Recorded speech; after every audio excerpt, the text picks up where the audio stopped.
시간 우리 함께한 생명 새벽 기도의 둘째 날 소녀의 마음으로라는 제목으로 함께 말씀 나누고 기도하겠습니다.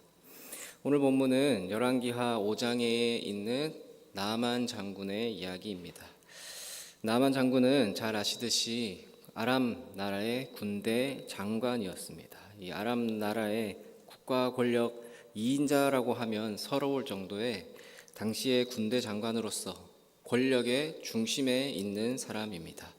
그래서 1절에 표현하기를 그의 주인 아람 왕이죠. 아람 왕 앞에서 크고 존귀한 자다라고 할 정도로 왕의 신임을 한 몸에 받고 있는 큰 용사였습니다. 그러나 나만에게는 말 못할 약점이 하나 있었는데 바로 나병 환자였던 것이죠. 나만에게는 나병 환자만 아니면 자신이 느끼기에도, 아니 남들이 세상이 보기에도 전혀 아쉽지 않은, 남부러울 것이 없는 그런 인생이었을 겁니다. 그러나 이 나병 환자다라는 그 한 가지 때문에 앞에 큰 용사고 뭐고 참 대단하고 좋은 것들이 다 부정받는 것 같은, 마치 수학에서 뭐 숫자 앞에 어떤 숫자 곱하기 0을 하면은 다 0이 되어버리는 그런 것처럼 말이죠. 뒤에 나병 환자다라고 따라오는 이 꼬리표가 앞에 나머지를 부정하는 것만 같은 아주 큰 인생의 짐으로 있었을 겁니다. 그래도 이 나만이라는 한 사람을 생각해보고 묵상을 해보면요, 그래도 실력이 있는 사람이었어요. 그리고 인성도 갖췄어요. 주변의 소리를 들을 줄 아는 사람이었던 것 같습니다. 처음에 이 이야기가 어떻게 시작되고 있었죠? 어떻게 시작됐습니까? 2절에 나오는 어린 소녀, 어린 여종의 말을 듣고 시작됩니다. 어린 소녀의 말을 듣고서 엘리사를 찾아 떠나갔죠. 물론 엘리사를 찾아 떠나갔는데 엘리사를 만나서 엘리사가 응대하는 것을 보고는 어떻게 응대했습니까? 엘리사가 마중 나오는 것도 아니고 사환을 시켜가지고 그냥 문 앞에서 가서 요단강에 가서 7번 씻으라고 전해라 라고 그런 대접을 받았잖아요.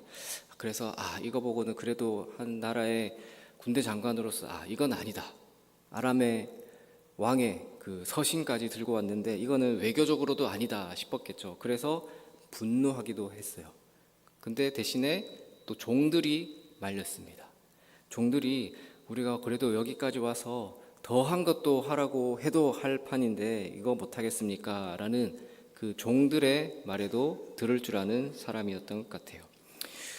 들을 귀가 열려 있었기 때문에 어쩌면 복음을 받아들일 마음밭이 준비가 되어 있었기 때문에 하나님께서도 그 나만을 보시고는 엘리사를 통해서 나만의 이야기를 이 역사의 한 페이지로 장식하셨는지도 모르겠습니다.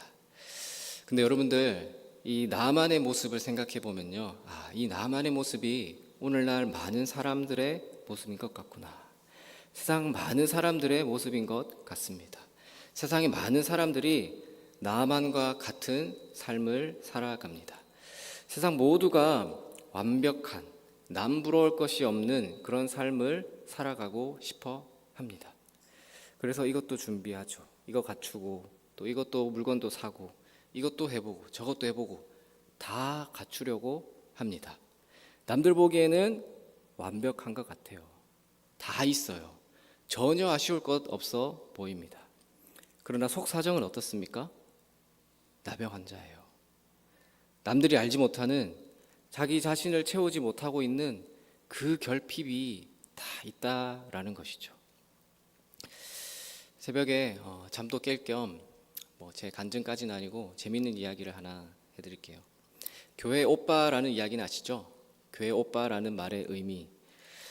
교회에서 남자 우리 학생들이 앞에서 노래도 하고 악기도 하고 또 얼굴도 잘생겼죠, 운동도 잘하죠, 착하고 딱히 흠잡을 것 없는 완벽한 모습의 우리 남자를 말합니다. 제가 바로 지금도 그렇게 보이긴 하지만 어릴 때는 더 교회 오빠였어요. 아무튼 교회 오빠로서 자라고 전도사 사역을 이제 시작하고 한 10년 정도 교회 사역을 시작하다 보니까요. 종종 자주 듣는 말이 있어요. 우리 전도사님, 강도사님, 목사님 어쩜 이렇게 얼굴도 잘생기고 뭐 성격도 좋고 뭐도 잘하고 막 이렇게 많은 얘기 하시면서 하는 얘기가 마지막에 사위 삼았으면 좋겠다. 이런 얘기를 참 많이 들었어요. 그러니까 사실 교회 오빠보다는 교회 조카, 교회 손자 느낌이었어요. 어른들이 더 좋아해 주셨거든요. 어떤 교회에 있을 때는 담임 목사 딸이 있는데 저랑 1살 차이가 났거든요. 결혼하라고. 큰일 날 뻔했죠. 근데 여러분들 있잖아요. 꼭 뭐가 좋고 이런 말을 하는 사람들 얘기를 잘 들어보면요. 마지막이 진짜 핵심이에요. 얼굴 잘생기고 성격 좋고 운동 잘하고 다 좋은데 더 많이 들었던 얘기가 뭐냐면 저보고 하는 얘기가 뭐였냐면은 키만 좀 컸으면.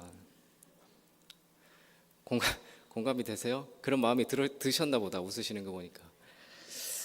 그래도 저는 그 부분이 저에게 있어서 막 그게 크게 막 결핍으로 다가오거나 그러지는 않았던 것 같아요. 그래서 막 크게 막 그렇게 막 기분 나쁘고 그러진 않았거든요. 그래서 제가 그때마다 한 얘기가 제가 여기서 키까지 컸으면 TV에서나 보지 저 보겠습니까? 라고 이렇게 웃으며 넘기거든요. 여러분들 사람들은요, 세상은 무엇을 바라냐면 완벽한 걸 원해요. 다 갖추고 싶어 하죠. 그래서 완벽하지 않으면 그 빈틈, 그 작은 흠이 있으면 그거에 집중을 하고 그걸 더 크게 봐요. 제 친구가 하나 있었거든요. 사회에서 만난 친구예요. 이 친구가 흔히 표현하는 말로 정말 나이스했어요. 괜찮은 애였어요. 외모도 잘생기고요. 걔는 여기다가 키도 컸어요. 키까지 컸으니 또 성품도 참 젠틀하게 괜찮은 데다가 좀 알고 지내다 보니까 그런 게 어디서 나오나 했더니 집에 재력도 괜찮아요. 그러니까 막 돈을 막 헤프게 쓰진 않고 쓸 때 쓸 줄 아는 진짜 괜찮은 애였는데 완벽한 친구 같았어요. 근데 그 친구가 결혼을 했어요. 결혼해서 또 이제 서로 바쁘고 각자 삶이 있으니까 연락이 뜸했거든요, 한동안. 그래서 나중에 건너 듣기로는 노도강 들어보셨죠? 노도강이 뭡니까? 뉴스에서 부동산 얘기할 때 많이 들어보셨죠? 노도강, 노원구, 도봉구, 강북구 이 세 지역이 가장 큰 상승폭으로 집값이 막 크게 올라가지고 들썩들썩했던 지역이잖아요.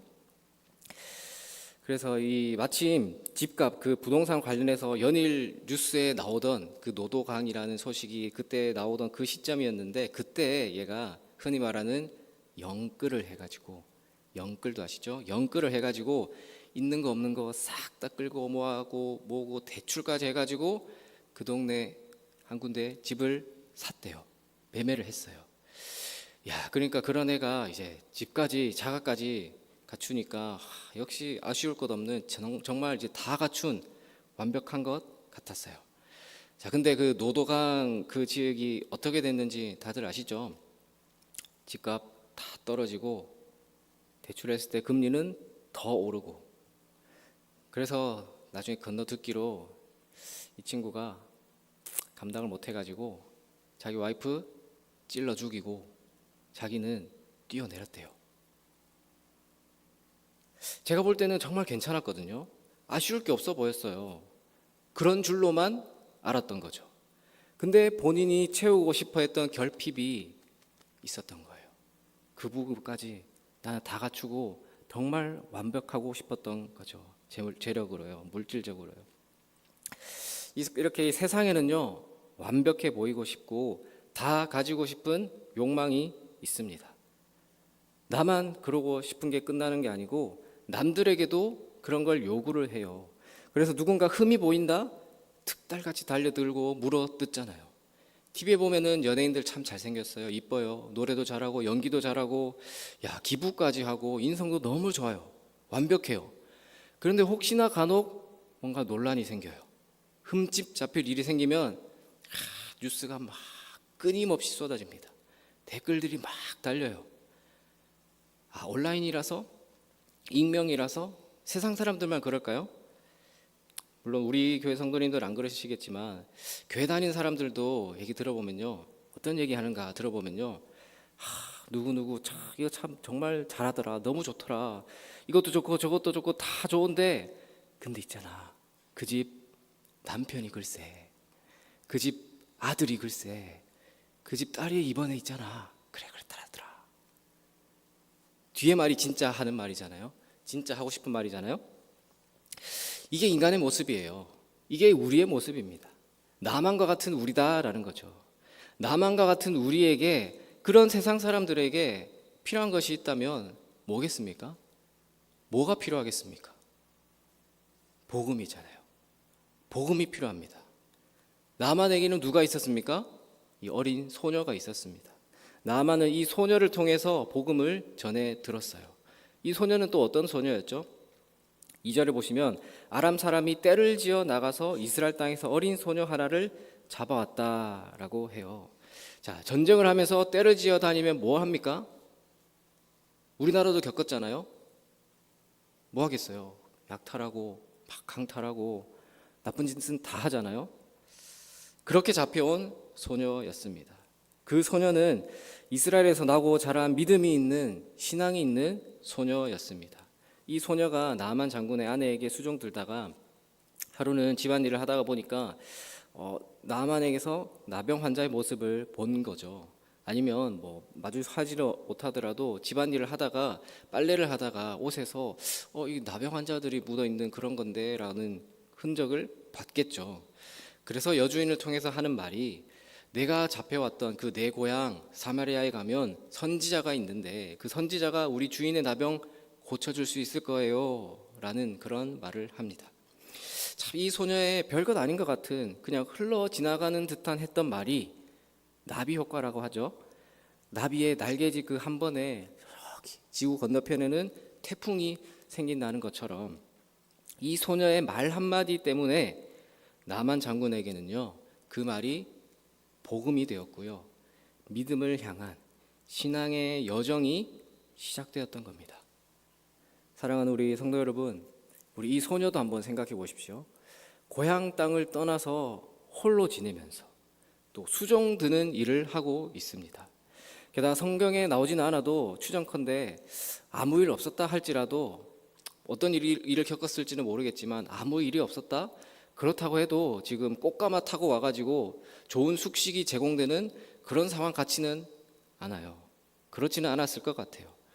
그럼에도 이 소녀는 살아가고 있습니다. 아니, 어쩌면 매일매일을 죽음의 기로에서 고군분투하면서 애쓰며 살아내고 있을지도 모릅니다.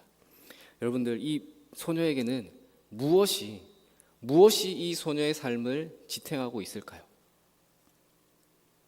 사실 지지난주거든요. 지지난주 오후에 우리 구역 공과하면서 이 본문으로 설교하고 나서 어떤 분이 와서 하는 말이, 제가 이 소녀의 상황을 설명할 때 참 이 소녀를 생각해 보면은 정말 제정신으로 사는 게 이상할 것 같다, 안 미치고 있는 게 미친 거다라고 했더니 참 그 말이 너무 재밌고 너무 와닿더라라고 하시는 분이 있더라고요.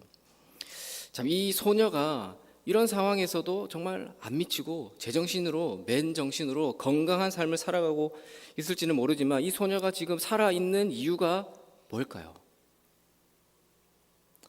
확신컨대 이 소녀에게는 믿음이 있었습니다. 신앙이 있었어요.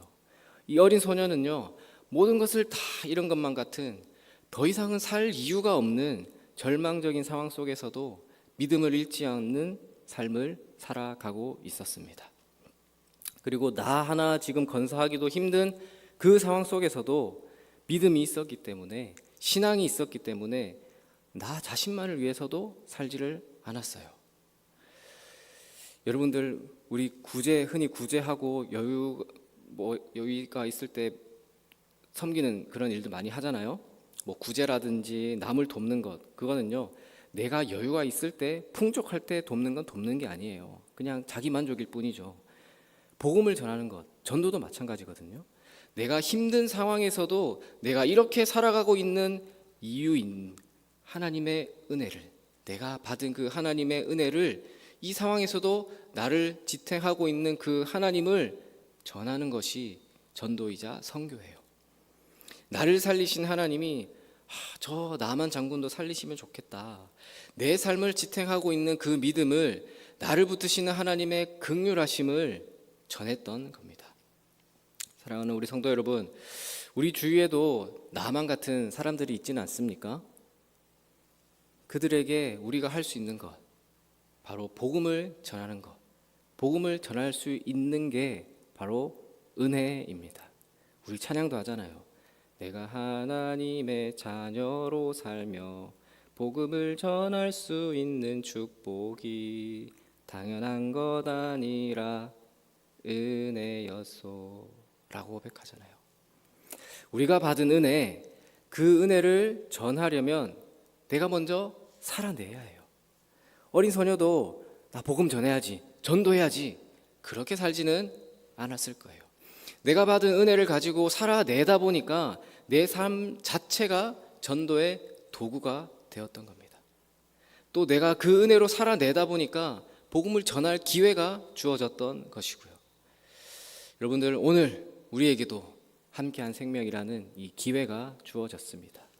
우리가 소녀의 마음으로 긍휼히 품고 기도하던 그 한 생명에게 복음을 전해 보십시오. 우리가 내 삶을 지탱하시는 그 하나님을 의지하고 복음을 전할 때 하나님이 일하실 줄 믿습니다.